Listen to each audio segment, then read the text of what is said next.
रोहतक में एएसआई संदीप लाठर के परिजनों से मिले मनोहर लाल हर संभव मदद का आश्वासन दिया। एएसआई संदीप लाठर की पत्नी को नौकरी देगी हरियाणा सरकार। पूर्व सीएम मनोहर लाल ने शोक संतप्त परिवार से मिलने के बाद ये घोषणा की। पहले तो ये जो घटनाएं हुई हैं मैं दोनों घटनाओं की एक साथ बात करता हूं तो बड़ी दुर्भाग्यपूर्ण घटनाएं हैं और इन घटनाओं को नहीं होना चाहिए था, लेकिन अब जो हुई है आज की स्थिति इन चीज़ों को संभालने की है। दुर्भाग्य से जो पहली घटना हुई उसमें कुछ राजनीतिक लोगों ने उसको एक राजनीतिक रंगत देने की बात की और बिरादरी के नाम। जिंद पहुंचे जेजेपी नेता अजय चौटाला। अजय चौटाला ने कहा सरकार ने उनकी मांग मानी, पीड़ित परिवार को न्याय मिलना चाहिए। जो थी उनकी मान ली, आगे तो निष्पक्ष जांच हो, जो दोषी लोग हैं उनको सजा मिले।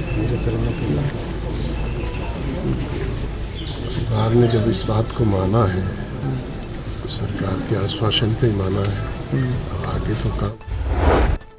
अजय चौटाला ने आगे कहा सरकार निष्पक्ष जांच करवाए तो असलियत सबके सामने आएगी, जो भी दोषी है उसे बख्शा नहीं जाएगा। तो जांच का विषय है, जो भी दोषी है जांच करे सरकार और उसको सजा दे। ठीक है, मैं किसी को कैसे दोषी ठहरा सकता हूँ? दोषी तो जांच का विषय है, जो भी दोषी है जांच करे सरकार और उसको। रोहतक साइबर सेल में कार्यरत एएसआई संदीप लाठर के शव का पोस्टमार्टम पीजीआई रोहतक में किया गया। देशवाल खाप के प्रधान संजय देशवाल ने कहा परिवार की संतुष्टि से हम भी संतुष्ट है। तो खापे तो अपने आप संतुष्ट है, परिवार की सहमति के लिए खापे आए और फिर खाप का तो बढ़ जाए बीमारी का, तो उसी के अनुसार सारी कार्रवाई हुई। वो सरकार के जांच का विषय है, सरकार ने जो उचित समझा वो उस हिसाब से। दबाव में तो खेद है भाई, कोई ना। दीपों के त्योहार दीपावली में कुछ दिन रह गए हैं शेष। सिरसा में मिट्टी के बर्तन और दिए बनाने वाले कुम्हार जुटे दीपक बनाने में।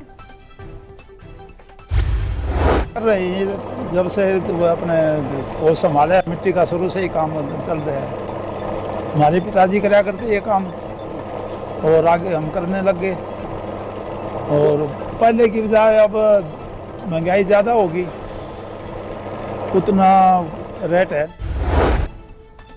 अनुशासनहीनता पर राव नरेंद्र सिंह की पहली सर्जिकल स्ट्राइक। कांग्रेस प्रत्याशी रही मनीषा सांगवान को कारण बताओ नोटिस, 10 दिन में जवाब देने के आदेश। करनाल के हरियाणा पुलिस मधुबन अकादमी पहुंचे डीजीपी ओपी सिंह। एएसआई द्वारा आत्महत्या करने पर कहा 2 जाने गई और हम इससे व्यथित हैं, दोनों हमारे सहयोगी थे। गई है और हम इससे व्यथित हैं, दोनों हमारे सहयोगी थे, सहकर्मी थे। तो हम आगे सोच रहे हैं कि क्या करें कि ये स्थिति ना बने।